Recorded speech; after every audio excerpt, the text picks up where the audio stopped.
Hey there, folks. Welcome back to another episode of the East to West Hunts podcast. My name is Alex Gruen. I'll be your host. And today we have a really good episode packed with a lot of information about backcountry fitness. So I'm joined today by Matt Hartsky here. And Matt's got his own fitness business, and he's been in the fitness space for a long period of time, and he's got a pretty impressive resume. So Matt, thanks for coming on the show. And I guess I'll tee you up here. You want to tell us a little bit about yourself and your background in the fitness realm? You bet. Thanks for having me, Alex. It's good to connect with you on here. We've known each other for quite a while, and we've got similar backgrounds, so it'll be good to chat. My background started in the fitness world back in 1996. I've been an athlete my whole life. And up to that point, I was a college athlete, went to school to run, and then later trained for the Olympic marathon, was a sponsored athlete. In the meantime, I got several certifications, which started back in 1996. So 29 years in now, have all the certifications that are important, and then a bunch that don't matter. What matters most to me at this point is that 29 years of doing this, I've just worked with a ton of folks at this point across a lot of different backgrounds, from young kids up to 89-year-old folks, every athlete possible at every level, middle school, high school, college, professional. So worked with a lot of hunters over the years, a lot of folks that wanted to get ready for the backcountry, and they've come to me just because in my personal life, post a lot of pictures of big animals or successful hunts. Mm-hmm. And so, yeah, I'm excited to hop on here and talk shop. Love it. Yeah, I definitely have a passion for the space myself, and certainly can appreciate what you do on a daily. Ironically enough, yeah, that's how we met. You posted a lot of amazing pictures. And I was definitely one of those influenced folks to get in touch with you. But yeah, long time coming. The reason that I wanted to talk to you was I constantly get questions about fitness. How do I prepare for a Western hunt? And while I can really throw in my 2 cents, I think it's really good to hear on your end, because you are actively working with hunters on their fitness levels. And obviously you have local ones because you do live out in the Western space, but thinking about somebody coming from maybe the Midwest or the East, or maybe somebody coming from any state, right? Like, your fitness is something that you do have to work on, let's be honest. So I'll frame this up. I'm coming from the Midwest, and I'm looking to get in shape for my Western hunt. What would you say are like the biggest things to put focus into in that, like, training plan? Let's keep it real basic. Sure. I think there's a lot that goes into it. It's hard to entertain the general folks, because it's such a broad question, right? Everybody's going to be a little bit different. Everybody might have different limitations, knee issues, back issues, whatever. It's hard to know what those are. And that's going to be, it's going to be a lot more specific than the advice that I'm going to give here. But as a general standpoint, if we had somebody that was healthy, I'm going to try to encourage them to be as well-rounded as possible. And that comes from probably my own development through training and experience coaching folks. I was pretty hardcore over the years myself, so ran at a very elite level, again, trying to make the Olympics in the marathon. And then after that, I've always been a learner and wanted to. I usually associate a goal with learning, especially in the fitness world. And so there was a time where I went from the 135-pound elite runner up to 250-pound power lifter, because I wanted to learn all about what the powerlifting world was about. Scaled back several years after that and tried to compete in the bodybuilding world as well, was a national qualifier at that.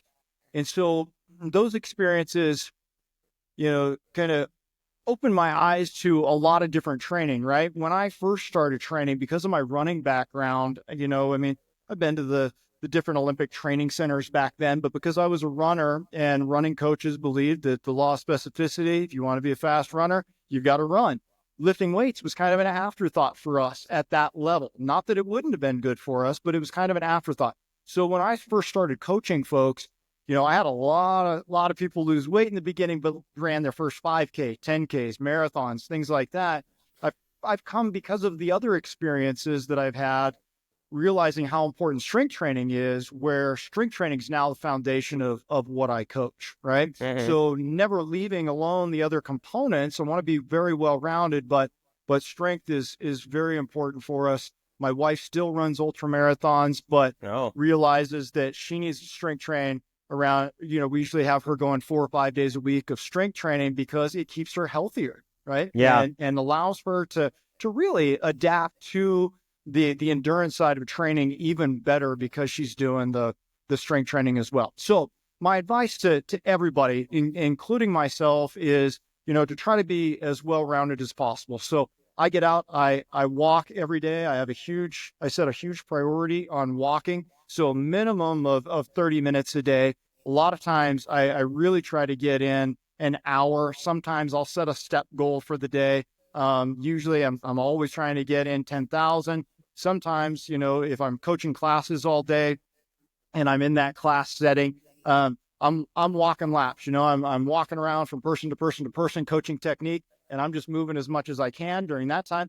I'll shoot for trying to get 1,000 steps in during a class. And so sometimes there'll be 9 classes a day. I can get 9,000 steps in before I even go home, So, anyway, though, I just think that the walking is huge. Spending time on your legs, especially when you're heading into the backcountry, it's really important to be able to know that you're going to have a lot of time on your feet. You're going to be up and down a lot of terrain. You're going to be at altitude. And so just getting the body used to a lot of walking. And that's also going to build the foundation for the kind of training that you need to be able to put a lot of weight on your back and pack an animal out. And that's not even touching, for the folks who might be wanting to backpack in for a few days and you've got base weight or base camp on you before you drop that and go hunt. There's lots of different perspectives to look at it, but what I can say as a Western focused hunter, elk is our biggest passion. And what we know is that the more remote we get, the higher our chances of success are. So I've killed 26 elk now. Over the years. Crazy.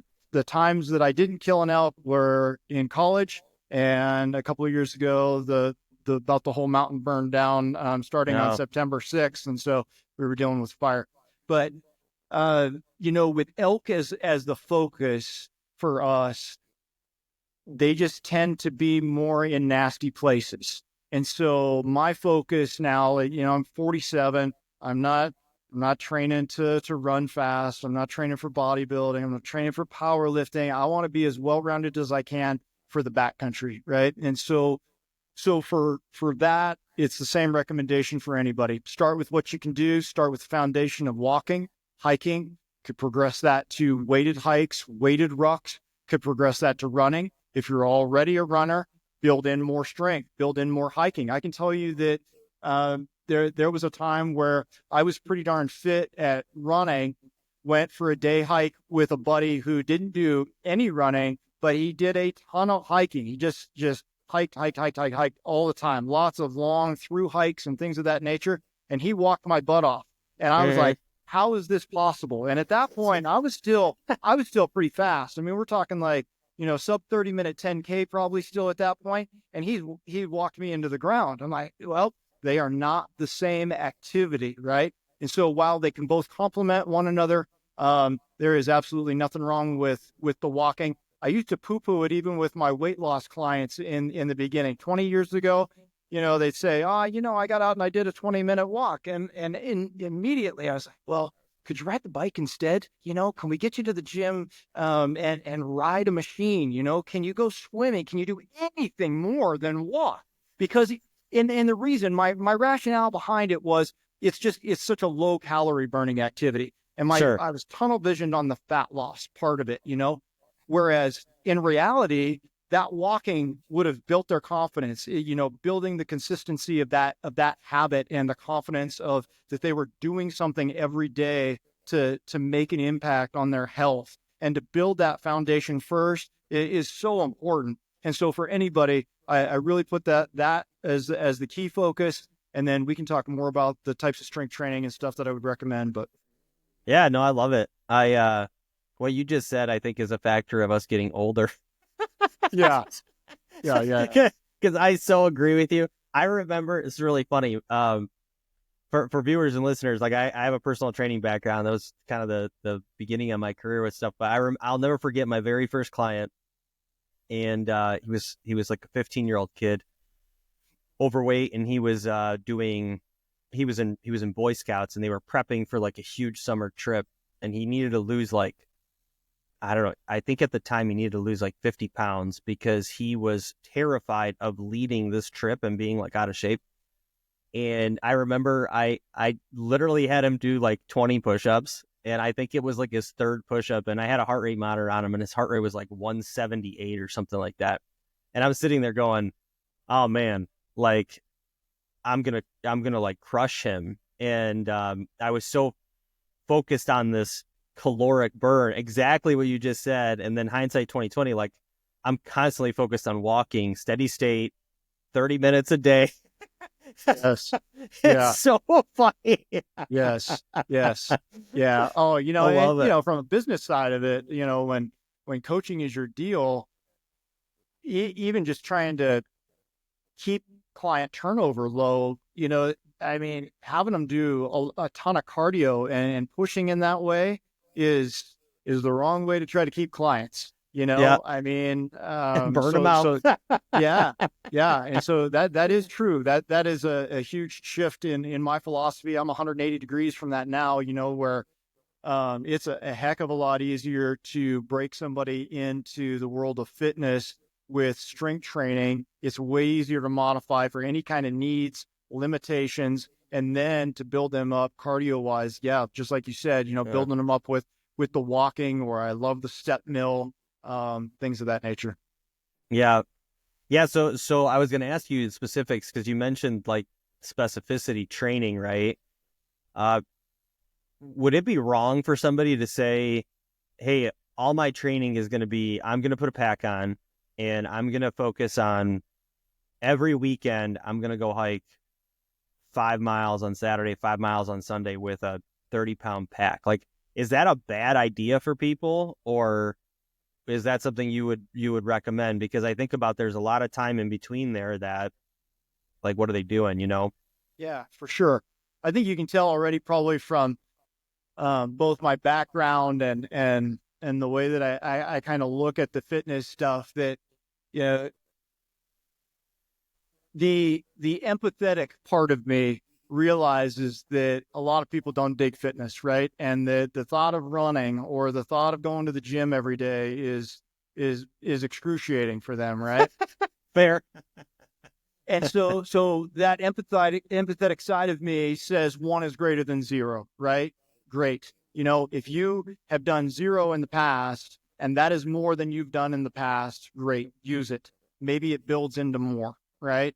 As coaches, we're going to try to get more out of you than that, right? It's Sure. not enough. It's not enough work, right? Because if you want your body to truly adapt to it, you're going to have to continue to challenge it. It's the only way that works. So if you do something that's already easy and you already know that you can do it, it's not going to progress you. It's not going to move you closer to your goal. And if your Yeah. goal is to come from anywhere lower than, say, 3,000 feet elevation, and you want to come hunt with me where we hunt, that's not going to cut the cake.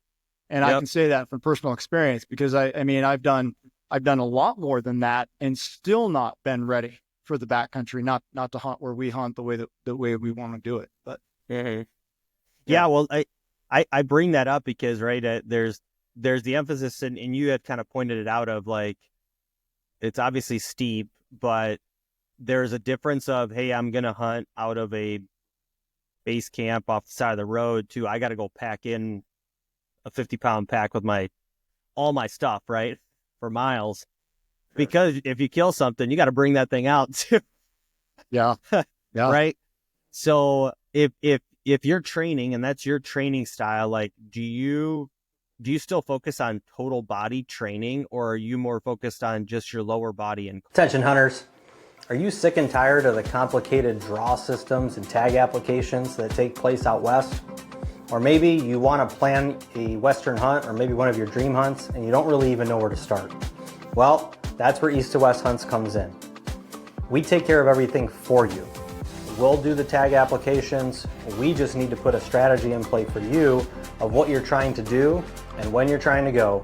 Whether it's short term, mid-term, or long term, we want to have that play and that strategy together.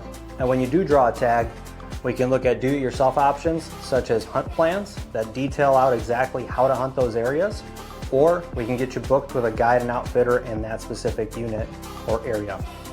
So don't leave that hunt to chance. Give us a call, set up a time on the website, contact us on social media, whatever it is, and let's get planning towards that dream hunt of yours. And let's make it a reality.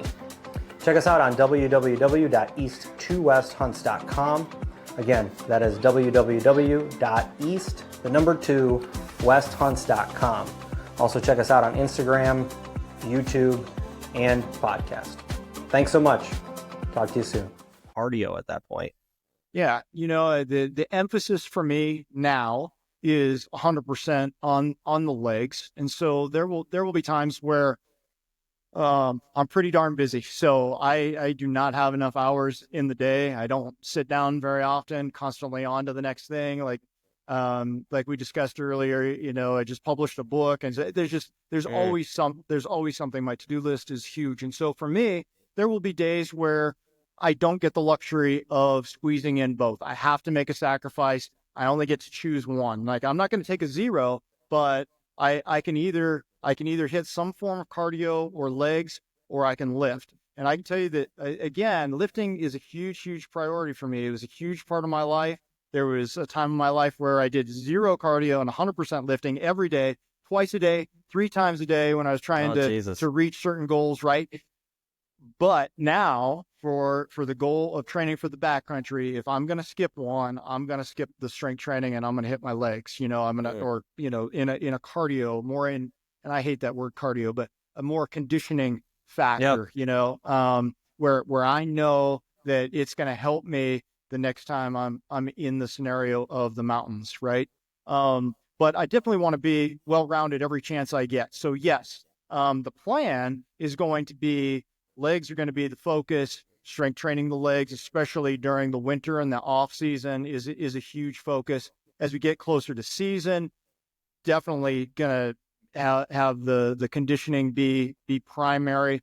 But at the same time, again, like we talked about, I've got a disc issue, which doesn't bother me 99% of the time, but occasionally it does. I lift incorrectly. I twist wrong. And I'm scared to death of what happens when I've got that elk down and I've got I've got to put 100 pounds on my back. I've got to flip over onto all fours and hug a tree and climb up to be able to stand up. And then I've got to get 6 miles back to the truck after going down and up a couple of ravines that are full of deadfall, and I'm climbing over stuff. And now if there's 4, 5, 6 inches of snow, it's a completely different ball game. You're talking about an all-day ordeal to get one load out.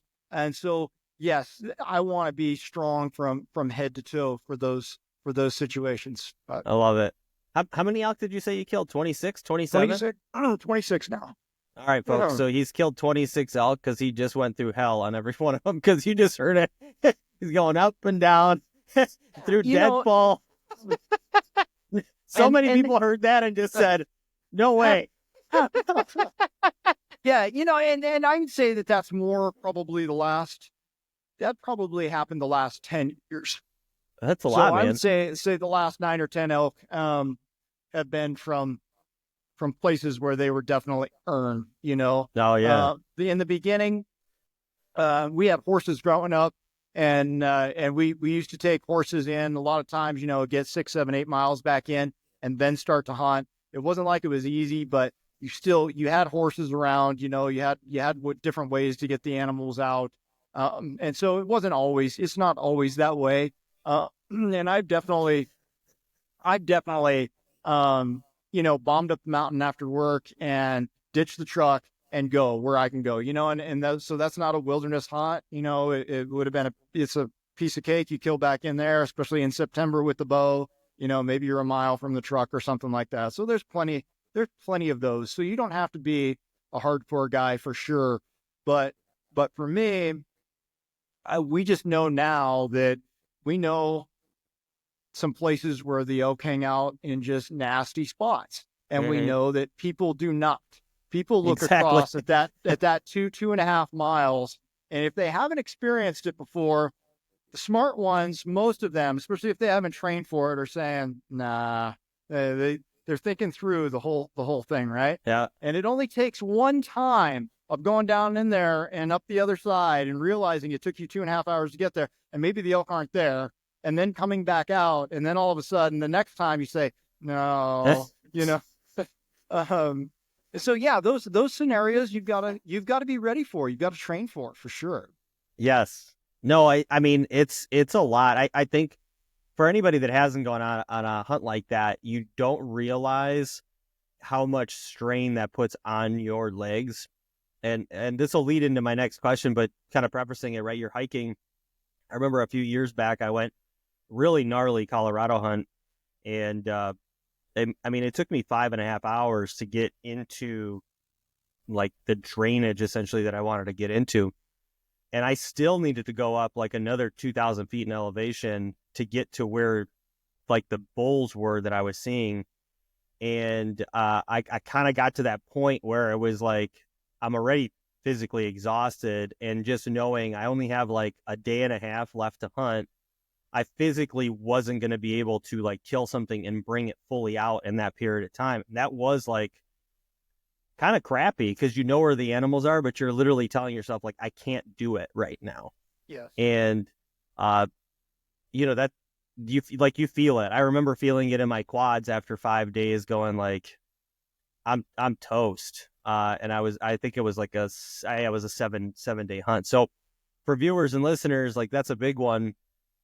My question to you is, a lot of folks, I hear this, especially when they're on the hunt, going uphill sucks, but going downhill hurts my knees.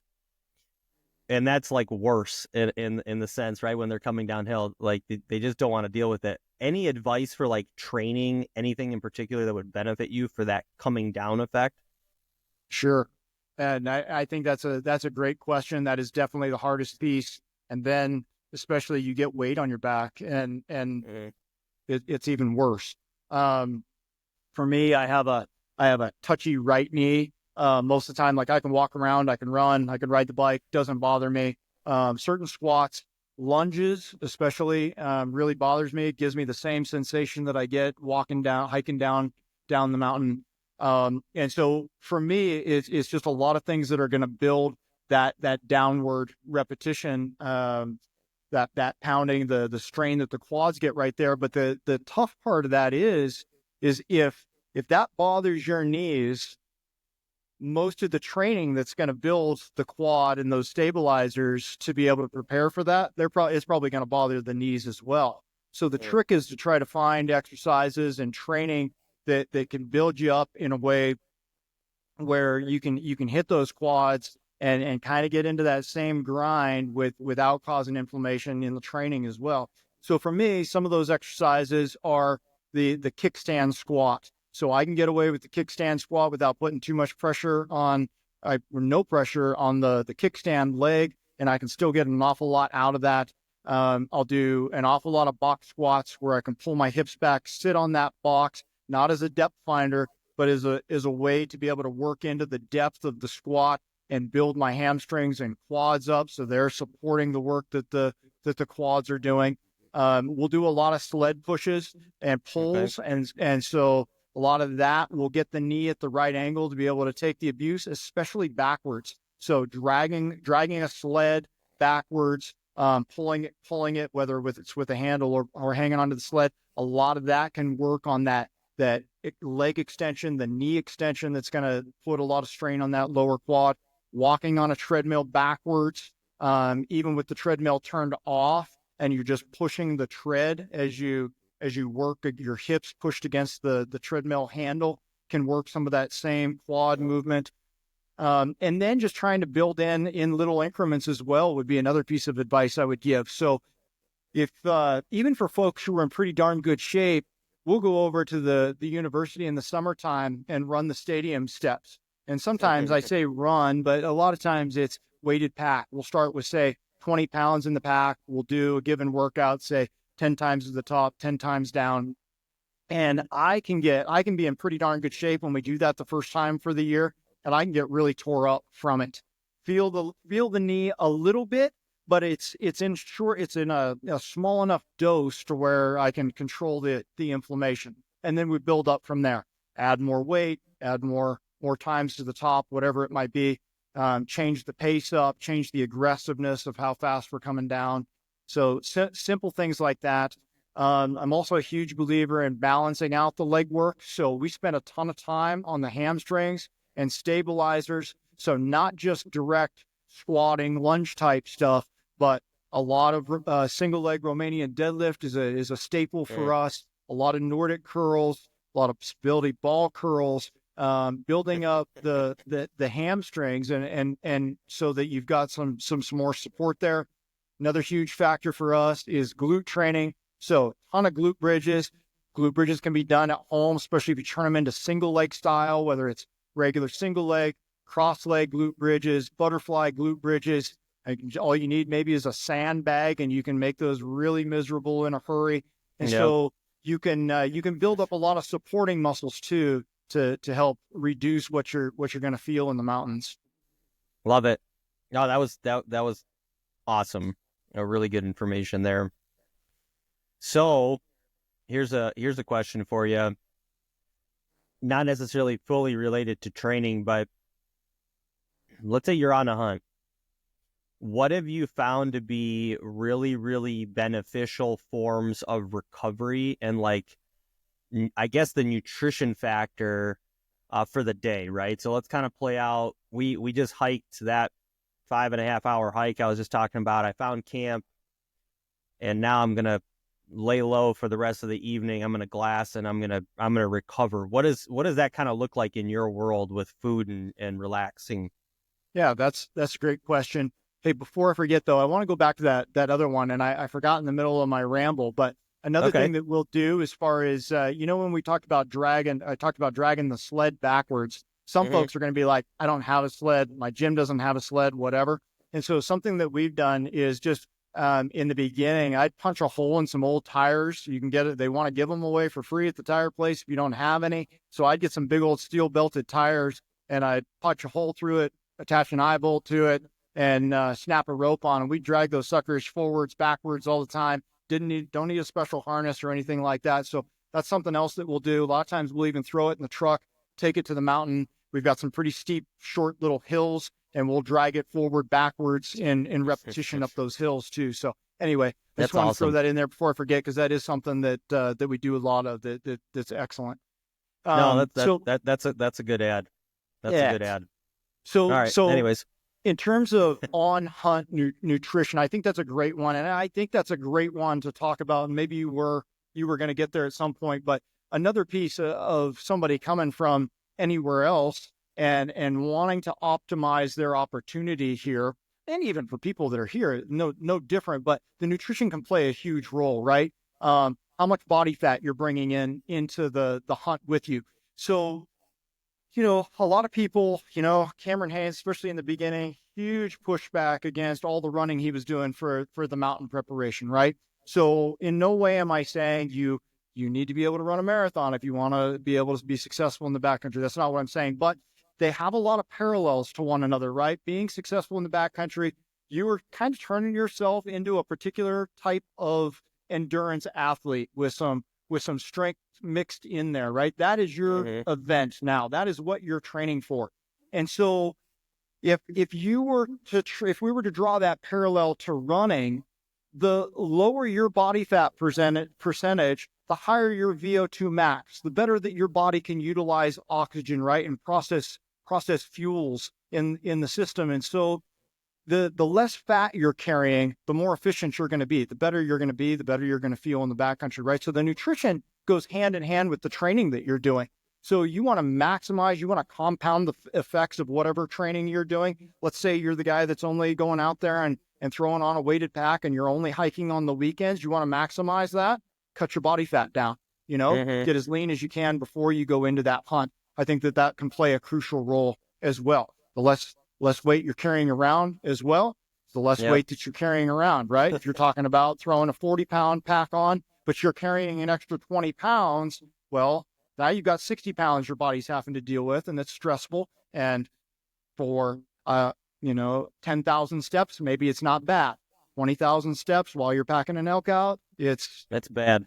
Another world of real hurt, bad. right? Yeah. So anyway, the pre-hunt nutrition, absolutely super important, something else to keep in mind. But the on-hunt nutrition is just an extension of that. It should be practiced ahead of time as well, right? So it should be part of the training going in where you're experimenting with and seeing how your body deals with certain types of fuels and how you recover from that. And so you wouldn't want to go into it blind and just, say, well, Mountain Op said this is going to be really good on my hunt. I'm just going to rely on that once I get there. That's probably a bad idea, right? I mean, you could end up in a world of gastrointestinal hurt or whatever if you haven't experimented with it ahead of time. So make sure that whatever advice I give, that you're trying it out ahead of time before you get there. A huge piece for me is the hydration and balancing the hydration with electrolytes. So when I came from the running world, I used to deal with a lot of stomach cramping while I was running. In fact, I was on the verge of qualifying for the Olympic trials in 1999 at the Chicago Marathon. I was on about 2:14 marathon pace and just cranking it. We'd trained once we hit that last 4 miles. We were really going to shift gears. I was passing people like crazy. I think I was probably, I don't know, maybe in about 25th out of 50,000 at that point. There weren't very many Americans in front of me. It was mostly a bunch of Kenyans. And I was ready to shift gears. And anyway, I got some cramping under the ribs, runner's stitch, whatever you want to call it. So I've dealt with that kind of stitching and cramping for a long time, but usually not in the legs.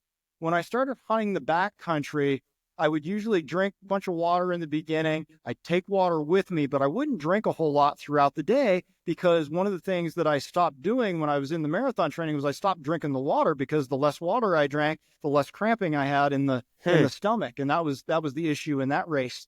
And so once I started in the backcountry, I wasn't drinking enough water. And so I've been in the point where I've been 5 miles in the backcountry and had to hand my pack to my kid and be like, I can't even handle the 20 pounds that are in that pack right now. I got to figure out how I'm going to walk, take 2 steps and my quad's cramping up. And as I try to straighten out my quad, my left hamstring cramps and I'm just like having it debilitated. And so it just having it take hours and hours to get back to the truck. And I was like, I got to get this figured out. And for me, what it was electrolytes. So electrolytes are a huge, huge thing. Making sure that you have those coupled with the right amounts of water all day long can make a huge, huge difference. They say that, we are such waterlogged beings. Water is such an important part of us that if you get 6% dehydrated, you're dead.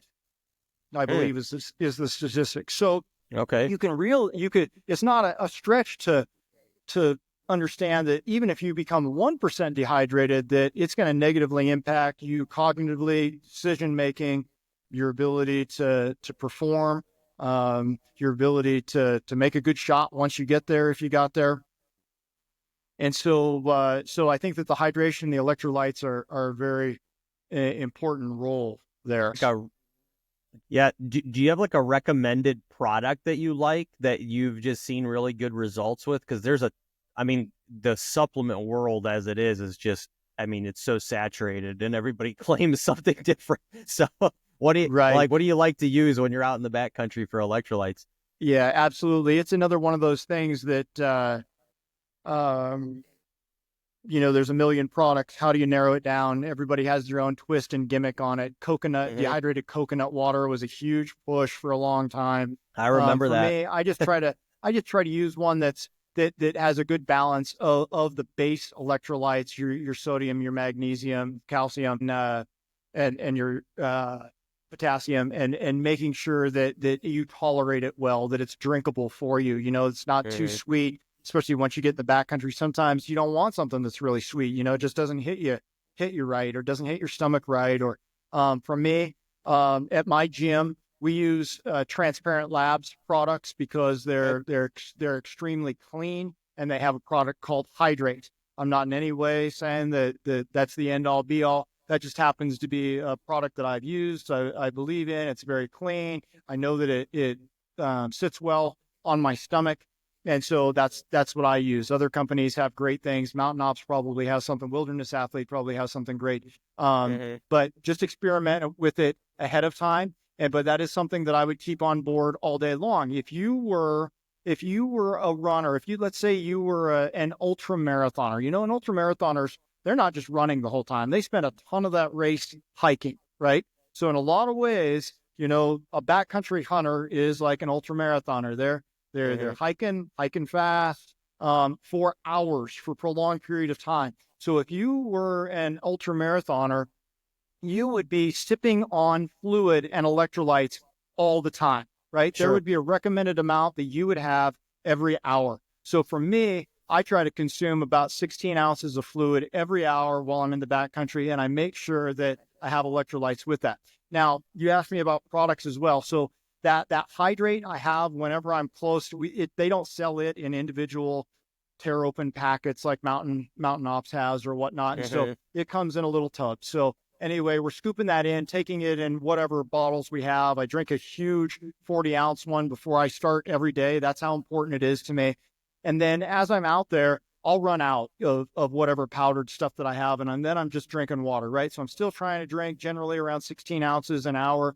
And then I'm taking a very simple electrolyte capsule because they're super lightweight. I can throw 10 of them in a bag at a time. I've got them in my hip pouch. I'm just taking one out and drinking it with the water. And that's completely fixed my cramping issues. It's also just made me feel better. I just feel like my body's processing a whole lot better when I keep that water on board.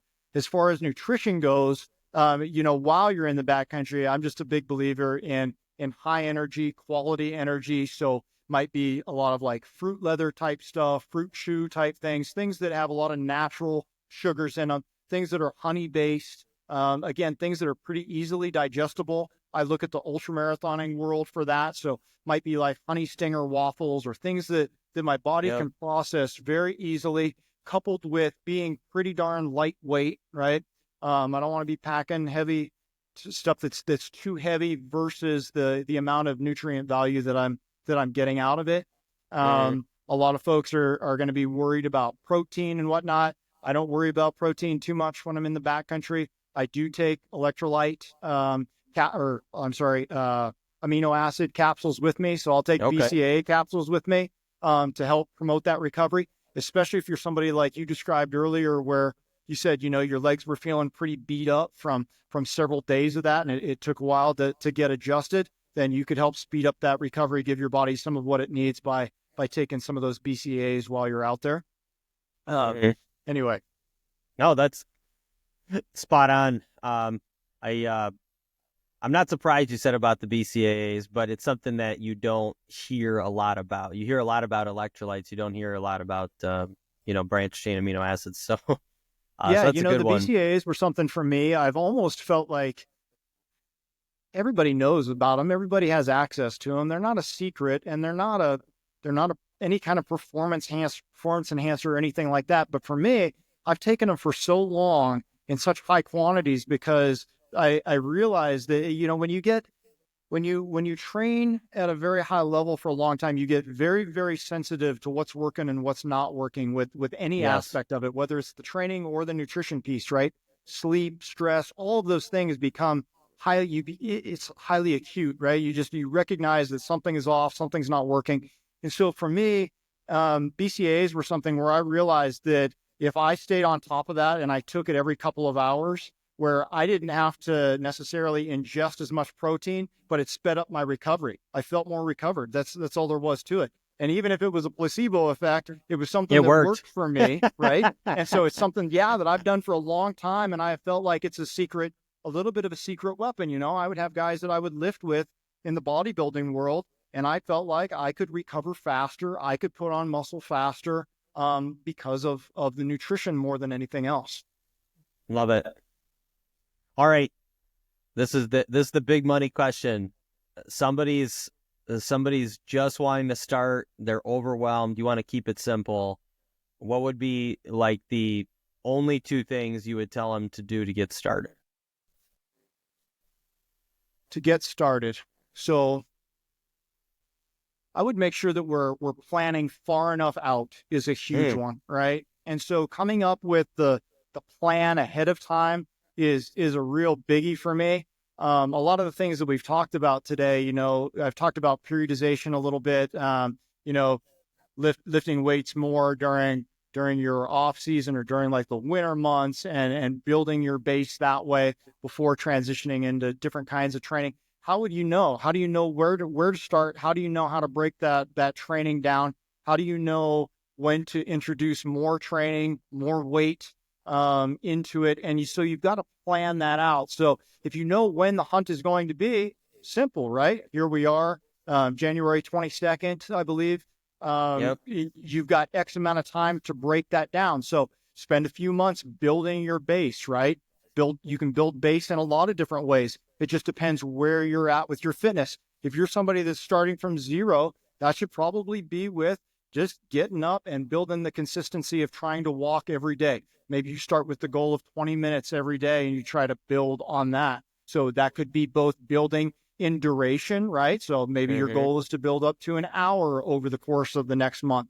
Maybe it could be you want some of that to be faster. So some of your days, instead of just monotonous walking, could be on a step mill at the gym, could be up and down stairs at your work. It could be introducing more weight. It could be breaking it down into intervals where you're doing 1 minute really fast, 1 minute regular paced walking, right? Same principles for running, right? If you're already able to get out and get some running in, how do you improve that? How do you break that down over the next couple of months before you then introduce and transition into a different type of training? What types of training should we then introduce after a few months? Well, as you move closer to your goal event, the goal is to have training become more and more specific, right? So for me, that's why more strength training during the winter. I'm 6 months out from when I'm really wanting to hit the mountains hard.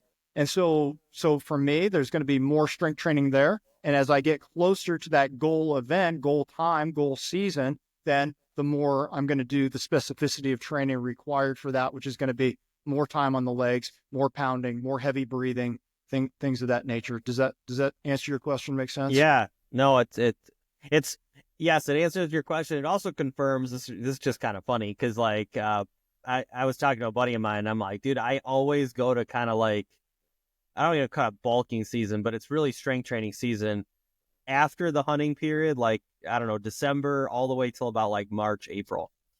April, I start kind of spinning it up, more rucking, more Stairmaster, more cardio, get your VO2 max up higher, lose some lbs in like fat, but try to preserve as much of that strength still as possible. And then you kind of like segue out. So it's almost like strength training to then kind of lending into more of the higher cardiovascular stuff. So it's all pretty much to the T to what you're talking about too. Yep. So yeah. So we got a very same method to the madness there, which makes me feel good. For sure.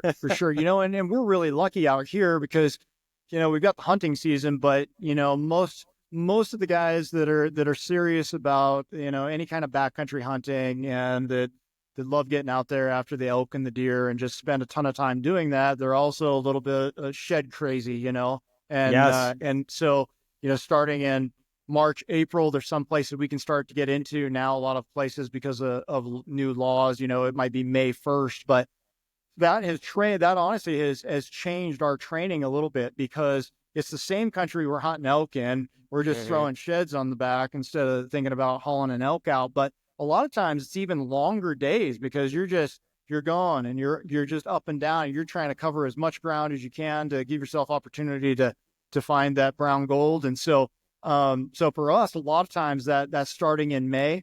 And so for me, I might not be in the best condition shape by by May, a lot of years, but that triggers a goal, that triggers part of that, introduces that new shift into the training. This year, I'm actually doing it a little bit different. I picked in order to be prepared, I picked a slightly downhill marathon over here in Fort Collins, which is like that first weekend in May, for no other reason than I just wanted the motivation to be in better shape for the shed season. Yeah. Sometimes you just need that event to push you to prep for something. So Yeah, I it's get part of it. your SMART goals plan, Yep.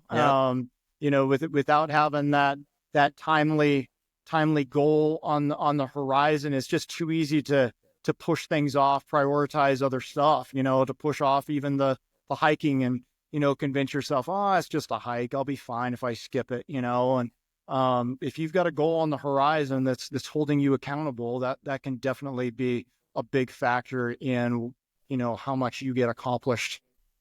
Yeah, that's spot on. It's actually viewers and listeners have probably heard me talk about this, but I had done a challenge during the summer last year. Kind of, I don't know, it was like May or something, but it was the challenge was to do 100 miles hiking with a pack, and you had to do it in overnight trips, or you had to do it all in one trip. So I chose 3 separate 2-day windows. We were doing like 33 to like 40 miles in a weekend. But the whole point of it was just prep for hunting season and to have just something different to focus on to like really give you a goal set. But I tell you what, it worked because it tested me in a different way than what I would have actually trained in, right? Like I wouldn't go train with a 30-pound pack on for 40 miles in a weekend. Like that just wouldn't be it. I'd go run. So it was cool to test it out, but to your point, right? Like having a marathon, like you got to train for that because otherwise you're gonna be sucking wind and having a real hard time. So it keeps you going. Sure. Yeah, I love it. absolutely.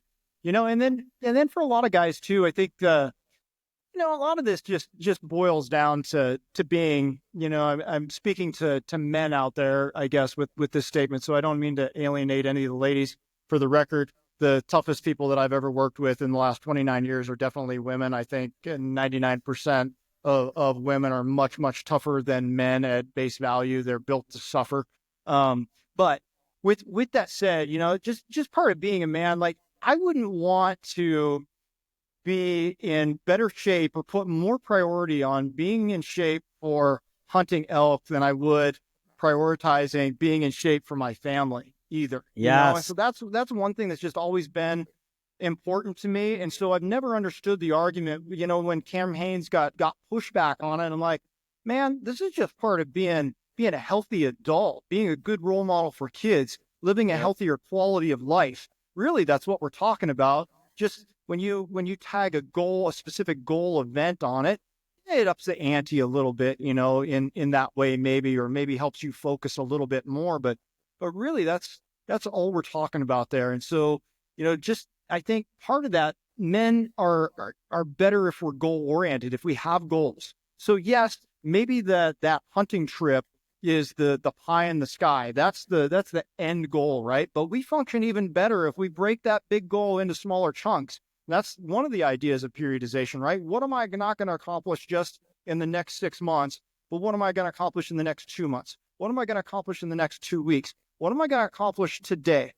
So instead of just, we have a mountain it's 11 miles from end to end.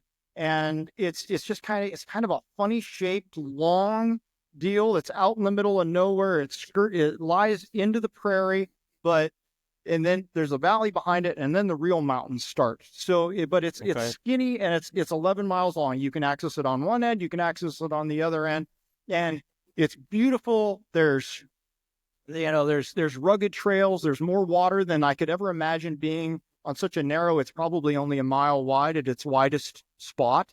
And anyway, the goal for us a lot of times is not, okay, let's see, not just, are we going to hike this 11 miles, but how fast are we going to get there? How fast can we cover it from point A to point B? Just because it's a fun goal. It's something to accomplish. It's a challenge, and right? we end up getting more out of it that way. And then because we're men and egos, sometimes that isn't good enough and we've got to tackle something else associated with it. well, we can do it once. Let's do it twice. Oh, that's a good idea. But Yeah. anyway, yeah. No. Well, that was inspiring too, but I couldn't agree more with you because, I really look at the fitness realm as it should be something that's just incorporated in your daily life to be the best person that you can be to yourself. And it's not selfish to take that time for yourself because it's going to be provided back to your family, which is, what you just said resonated really hard with me because I couldn't agree more. I just wish more folks would look at it that way because it's always an excuse. I don't have the time. I want to be at home on the couch with my family, whatever it is. And it's like, dude, I get it. There's just so many ways that you could do it, but you got to put the time for yourself to do it, And so, I remember, I'm sure you remember the COVID days, probably not the same way that I had because we had shutdowns a lot longer than most other people where I live, but I couldn't go anywhere. There were like gyms were shut down. So like I was working out in the garage all the time with sandbags and coolers and doing step ups and putting a backpack on. And I was like, I got time, so I might as well use it, but it was a benefit to me because I got more creative on some of the workouts that I did. And it's like, dude, there's no excuse. There really is no excuse. Yeah. You don't need a gym and all that other stuff either. So yeah. And there's a ton of resources out there too. And that's one thing that I would really encourage guys to tap into. And this is true with every single aspect of life or aspiration that you have. There has never been a time like this where there's so much at our fingertips. Type into ChatGPT if you want amazing workouts to prepare for backcountry hunting, and it'll split you out a plan. Talk about that Hartsky guy mentioned periodization. Hey, ChatGPT, break it down into periodized 2-month segments in order for me to prepare for my hunt. Include strength training, hiking, and a little bit of running because I don't like running very much. It'll spit out whatever you tell it to. And so we've never had a time where, lack of options or lack of creativity should be a limiting factor. Yep. Well, the reality is you still have to do it. So that's the key. True. But for a lot of folks, the guys with families, what I say to that all the time is, and this to be true. Time at home on the couch or time just at home where the family's at home, but the kids are on their phones or playing video games or whatever. And you're home, but you're not really together, whereas get them out and hike with you. Yeah. Even if they don't want to, it's going to turn into probably, I believe that it's going to turn into a better experience, quality time, true time together, and there's no reason that you can't kill two birds with one stone there. Well, totally. There's days where I come home and my wife's got both the girls in the garage with her and they're working out together and, they're doing modified exercises or whatever the case is, or, we go up to wherever place and we're going to hike, and we take the whole family. So I think that influences them too, because that lifestyle is something that your kids will take on. So, 100%. So yeah, I highly agree with that. But anyways, thanks so much, man. This was awesome. Great details, really good information. I think for somebody that was really looking for, I would say, something to get them rolling, or maybe they're just curious of like, am I doing the right stuff? Totally hits the nail on the head. I'm sure we could get 5 more episodes in with really digging into the weeds and periodization and all this other stuff. But my goal was really to kind of talk about, hey, what do you do? And what are some of the things that you see? And some baseline advice, which I think is awesome. And I wish, that it was more practical to get into particular exercises and things like that. But like I said, there's great resources out there for that, and so. Do you do online training too, or no? Yes, I do online training. It's through transformingstrength.com. Okay. Yep. Okay. For sure. Not something that I care about promoting, but I love working with hunters. So yeah, if anybody connected with me and wants to reach out, I'd be glad to talk to you. Yeah. No, that's awesome. That I was more curious because I know you have your actual physical space, but not everybody does online stuff. So that's awesome. Great to know.